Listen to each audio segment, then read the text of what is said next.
Pada tahun 695, Abdul al-Malik memberikan dinar emas dan dirham perak pertama kepada orang Arab. Tahun berikutnya, wakilnya dari Irak, yaitu Al-Hajjaj, membuat koin perak di Kufah. Abdul al-Malik mendirikan layanan pos yang ditarik kuda antara Damaskus dan ibu kota provinsi lain. Dia juga mendapatkan uang dari Islam dan menjalankan kerajaan dalam bahasa Arab.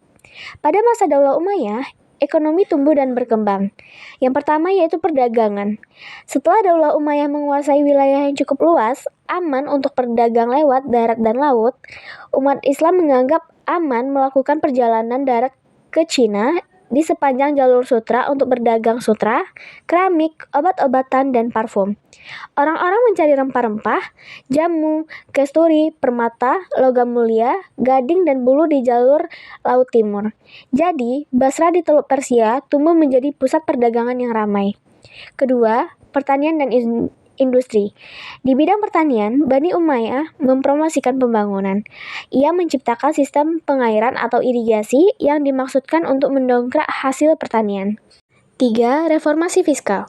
Selama pemerintahan Bani Umayyah, baik pemilik tanah muslim maupun non-muslim harus membayar pajak tanah. Tetapi, penduduk muslim tidak lagi harus membayar pajak kepala. Akibatnya, banyak non-muslim masuk Islam karena alasan keuangan yang berarti lebih sedikit uang untuk pemerintah. Meski begitu, daulah ini sangat kaya karena Bani Umayyah berhasil mengalahkan kerajaan Persia dan Bizantium.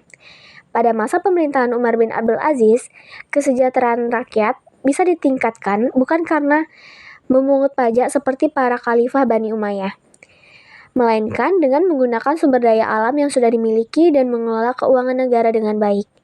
Umar bin Abdul Aziz tidak hanya dikenal sebagai pemimpin negara, tetapi juga sebagai ekonom muslim yang mampu membuat,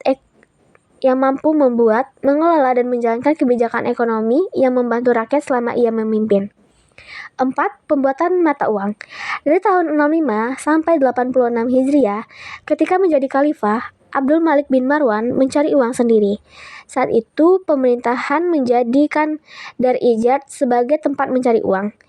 Khalifah Abdul Malik membuat dinar khusus dengan desain Islami dan tulisan Islami dalam aksara Kufi pada tahun 77 Hijriah. Gambar dinar telah diubah untuk memasukkan kata-kata Islami seperti Allahu Ahad dan Allah Baqo. Sejak saat itu, umat Islam menggunakan dinar dan dirham Islam sebagai pengganti dinar, dirham Bizantium, dan kirsa.